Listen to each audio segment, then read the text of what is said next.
I dip my hands into my chalk bag and place one foot on the wall, then the other. Now it's just me and my climbing shoes. I do a type of climbing called bouldering. Bouldering is a type of climbing where you have no ropes or harnesses to keep you safe. So if you fall, you can use your imagination. So knowing that, you know that climbing shoes are a pretty important piece of equipment for bouldering, because they are the only piece of equipment for bouldering. So I started climbing the summer before my junior year. I wasn't sure how much I would love it, but after I climbed a couple times, I really enjoyed it, and I did what anyone does when they get a new hobby, and I immediately went to the store to buy all the equipment I needed. So I bought a really cheap, crappy pair of climbing shoes, but after climbing that summer, I realized I was going to need a better pair. So climbing shoes are really expensive, and I didn't have a job, just some leftover Christmas money at the bottom of my piggy bank.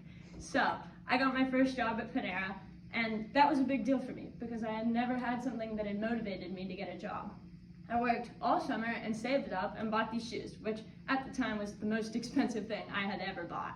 What I didn't know at the time was that I wasn't just buying a pair of shoes, but I would buy something that I would take to the gym with me while I made friends that I would have for years and learn life lessons that I would bring with me to college.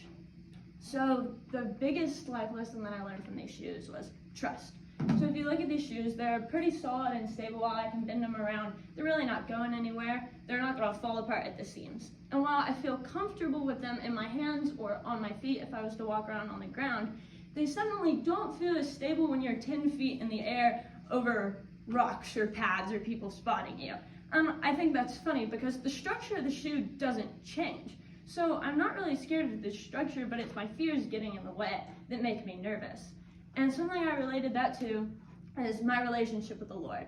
So while my relationship with the Lord feels really sturdy and stable while I'm on the ground in the easy moments, it's a lot harder to trust Him when I'm up in the air in the hard moments. But I think it's important to realize His love for me and His support and His safety that He provides me doesn't change. I'm just nervous.